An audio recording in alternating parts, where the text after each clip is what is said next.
Hello, my dear students. In the sequence of tenses,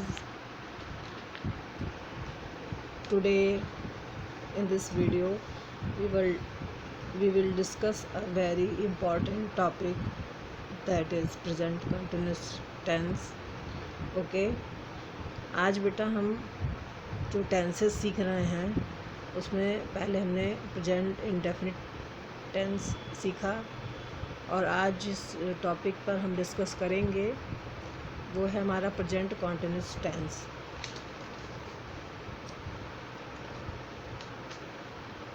in this tense I will share you examples sentences to help you fully understand.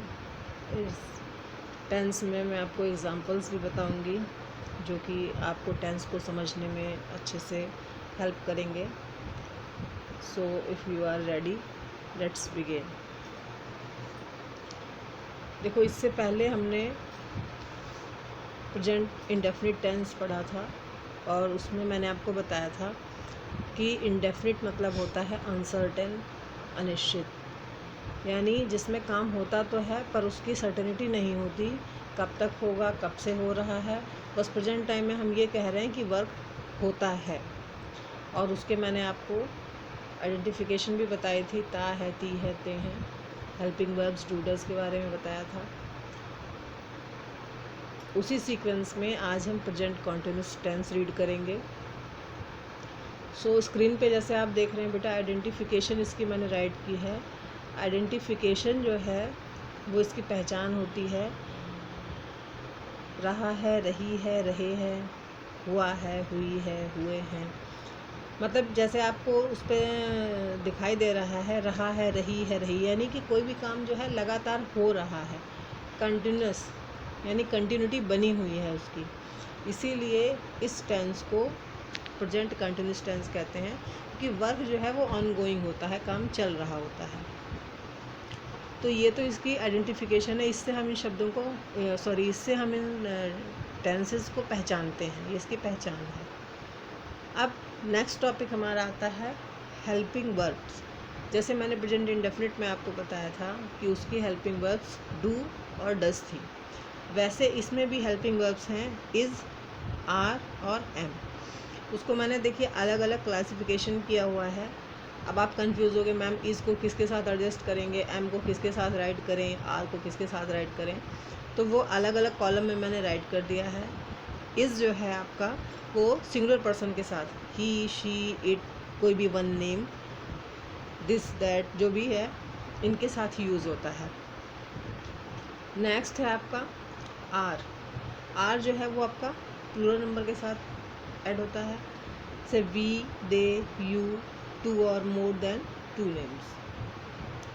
तो is जो है वो singular के साथ, are जो है वो प्लूरल के साथ, और एम ओनली वन, आई के साथ। आई के साथ हमेशा एम का ही यूज़ होगा, not is and not are. तो अगर ये रूल्स आपको दिमाग में आपके बैठ जाएगा तो आपको सेंटेंस बनाने में कोई दिक्कत नहीं होगी। मतलब इसकी 3 हेल्पिंग फॉर्म हैं, हेल्पिंग वर्ब्स हैं, इज़, एम और आर, जिसमें इज़ सिंगुलर के साथ आएगा, आर आपका प्लूरल के साथ आएगा, और एम जो है वो आपका आई के साथ आएगा, और हमेशा आई के साथ ही आएगा, उसमें कोई भी चेंजेस नहीं होंगे। अब नेक्स्ट टॉपिक पे आते हैं हम। सेंटेंस जैसे आपको मैंने बताया है, अफर्मेटिव, निगेटिव, इंटेरोगेटिव या इंटेरोगेटिव निगेटिव, 4 टाइप से होते हैं। तो फर्स्ट हम लेते हैं अफर्मेटिव। अफर्मेटिव मीन्स होता है सिंपल सेंटेंस, जैसे आप कहते हो साधारण वाक्य, जैसे हिंदी में आप साधारण वाक्य कहते हैं।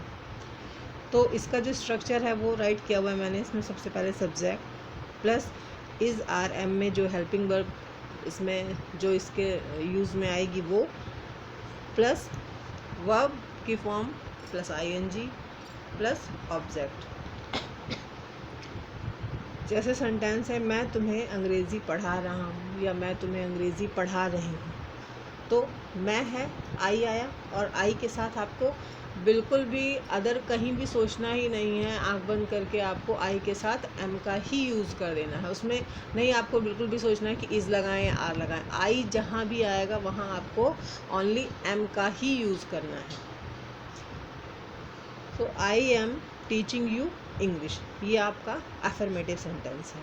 ऐसे और भी बहुत सारे सेंटेंस हो सकते हैं, जैसे वह गाना सुना रही है या वह गाना गा रही है। तो वह गाना गा रही है यानी she is singing a song. वह गाना गा रही है, तो सिंपल सेंटेंस है ये। तो यानी कि अब शी है तो इज़ लगा दिया मैंने उसके साथ में। अगर इसी सेंटेंस को मैं ऐसे कहूँ, वे गाना गा रहे हैं, तो वे मीन्स दे, और दे के साथ आपको क्या यूज़ करना है, आर, यानी they are singing a song. तो ये जो हेल्पिंग वर्ब्स हैं ये आपको ध्यान रखनी है कि किसके साथ हमें कौन सी हेल्पिंग वर्ब्स लगानी है। नेक्स्ट है आपका निगेटिव सेंटेंस।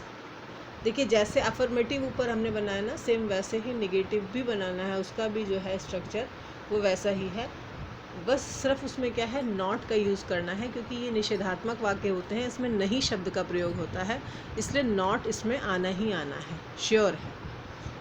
तो इसका स्ट्रक्चर जो है वो देखिए, subject plus is are am plus not plus verb की first form ING plus object, ये इसका स्ट्रक्चर है। इसी के अकॉर्डिंग जो है हम वो सेंटेंस मेकिंग करते हैं।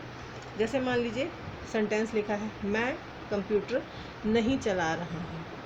अब देखिए चला रहा हूँ, इससे आपकी आइडेंटिफिकेशन हो गई।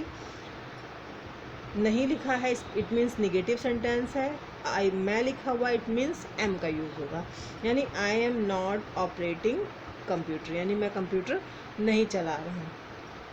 अगर ये सेंटेंस हम मतलब चलो मैं की बात है, अगर मान लो हम वह से इसे लेते हैं, वह नदी में नहा रहा है, तो he is bathing in the river, यानी ही आया तो इज़ लग गया, मैं आया तो आई है, आई के साथ एम लग गया।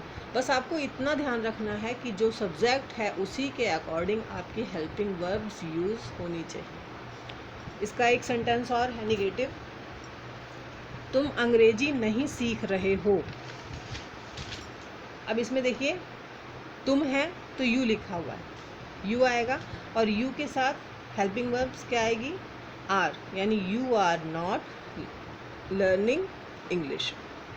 अब अगर इसमें से नहीं हम कट कर देते हैं तो ये सिंपल सेंटेंस बन जाता है, यानी तुम अंग्रेज़ी सीख रहे हो, यू आर लर्निंग इंग्लिश। और अगर नॉट का यूज़ कर रहे हैं तो ये नेगेटिव सेंटेंस में कन्वर्ट हो जाता है। इसके बाद नेक्स्ट है आपका इंटेरोगेटिव सेंटेंस। इंटेरोगेटिव मतलब प्रश्नवाचक, यानी जिसमें हम कोई क्वेश्चन करते हैं, जिसमें किसी से हम कोई क्वेश्चन पूछते हैं। इसमें भी मैंने आपको बताया था प्रेजेंट इंडेफिनिट में भी कि इंटेरोगेटिव सेंटेंस जो हैं वो 2 टाइप्स के होते हैं। एक वो जो हेल्पिंग वर्ब से स्टार्ट होते हैं, जैसे उसमें मैंने आपको बताया था डू या डस से उनकी स्टार्टिंग होती है, वैसे ही इसमें हेल्पिंग वर्ब आपकी इज़ एम आर है, तो इन सेंटेंसेस की स्टार्टिंग इज़ एम आर से होगी। और दूसरे जो इंटेरोगेटिव सेंटेंस होते हैं वो डब्ल्यू एच फैमिली से स्टार्ट होंगे। तो अब आप कहोगे कि मैम कैसे पता चलेगा कि डब्ल्यू एच फैमिली से स्टार्ट, मतलब पहले हमको डब्ल्यू एच फैमिली का ही वर्ड लिखना है। तो उसके लिए भी मैंने आपको ये चीज़ बताई थी कि उसमें सेंटेंस के बीच में इंटेरोगेटिव वर्ड आएगा, उससे आप ये जान जाओगे कब, कौन, कहाँ, क्यों, कैसे, ये वर्ड्स आएंगे तो आप जान जाओगे कि ये W H family interrogative sentences हैं। तो अभी फ़िलहाल तो हम बात कर रहे हैं इंटेरोगेटिव सेंटेंस की, जो कि आपके हेल्पिंग वर्ब से स्टार्ट हैं। इसका स्ट्रक्चर है is are am plus subject plus verb ING plus object plus question mark. देखिए क्वेश्चन मार्क इंटेरोगेटिव सेंटेंस में मस्ट लगाइएगा, क्योंकि विदाउट क्वेश्चन मार्क आपका सेंटेंस कंप्लीट नहीं माना जाएगा। तो इसका एग्जांपल देखिए, एग्जांपल्स भी मैंने आपके लिए इजी ही रखे हैं, क्योंकि जब आपको एग्जांपल्स समझ में आ जाएंगे तो आई थिंक आपको सेंटेंसेस बनाने में भी थोड़ा सा हेल्प मिलेगी। क्या तुम अंग्रेजी सीख रहे हो? अब देखिए अगर मैं क्या यहाँ से क्या आप हटा दीजिए तो सेंटेंस होता है तुम अंग्रेजी सीख रहे हो। तो सेंटेंस आपका हो जाएगा यू आर लर्निंग इंग्लिश। लेकिन अब मैंने क्या आगे लगा दिया है, यानी इंटेरोगेटिव इसको बनाया है, तो क्या तुम अंग्रेजी सीख रहे हो, तो जो हेल्पिंग वर्ब आपकी यू के बाद यूज़ होनी थी वो यू के पहले यूज़ हो गई है, यानी आर यू लर्निंग इंग्लिश। अब अगर ये सेंटेंस ये होता, क्या मैं अंग्रेजी सीख रहा हूँ, तो एम पहले आ जाता, क्योंकि मैं था यानी आई है, तो आई से पहले क्या आएगा, am. Am I learning English.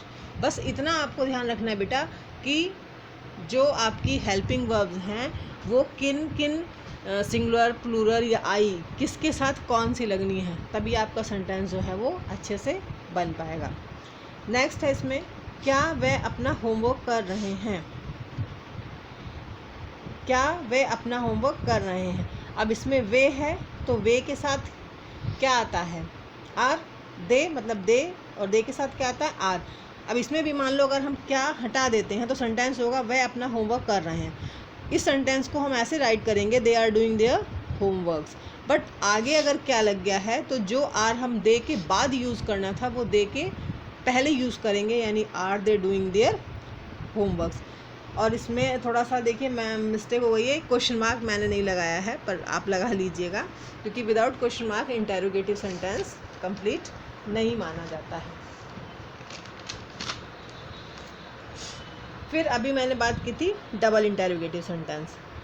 Double interrogative sentence वही जिसके बारे में मैं कह रही थी कि WH फैमिली का वर्ड सेंटेंस में पहले आता है, और मैंने उसकी आइडेंटिफिकेशन भी आपको बताई थी कि WH फैमिली का कोई भी वर्ड सेंटेंस के बीच में आए तो आप जान जाइए कि ये जो है आपका डबल इंटेरोगेटिव सेंटेंस है। इसका स्ट्रक्चर देखिए, WH word plus is MR plus subject plus verb ING plus object and last में क्वेश्चन मार्क। अब इसका सेंटेंस है, वह पिता के साथ बाज़ार क्यों जा रही है। तो पहले तो आप मेरी बात अगर आपने ध्यान से सुनी होगी तो वो बात आपके दिमाग में आनी चाहिए कि इस सेंटेंस के मिड में क्यों वर्ड आ रहा है। और मैंने आपको बताया था कि सेंटेंस के मिड में कब, कौन, क्यों, कहाँ, कैसे, यानी आपको पता है 9 जो है ये WH फैमिली जो है इसमें 9 मेंबर्स हैं। उन 9 मेंबर्स में से जो वर्ड भी सेंटेंस के बीच में आएगा वो आपको स्टार्टिंग में लिखना है, कब, कौन, कहाँ, क्यों, कैसे, कितना, ये जितने भी हैं ये सारे आपके क्या हैं, WH फैमिली के वर्ड हैं, और ये 9 वर्ड होते हैं। तो इसमें देखिए कि क्यों लिखा हुआ है, तो क्यों की इंग्लिश पहले आ जाएगी, यानी वाई। Why is she. अब शी है तो इज़ ही आना है, और स्ट्रक्चर में दिया हुआ है इज़ MR, यानी शी के साथ क्या लगना है, इज़। तो why is she going to market with father. ये आपका डबल इंटेरोगेटिव सेंटेंस है। अगर इसमें निगेटिव भी ऐड करें कि मान लीजिए डबल इंटेरोगेटिव निगेटिव सेंटेंस, तो आपको क्या करना है, सिर्फ सब्जेक्ट के बाद नॉट लगा देना है, कुछ भी इसमें एक्स्ट्रा नहीं करना है, सिर्फ आपको नॉट का यूज़ करना है, और वो भी सब्जेक्ट के जस्ट बाद।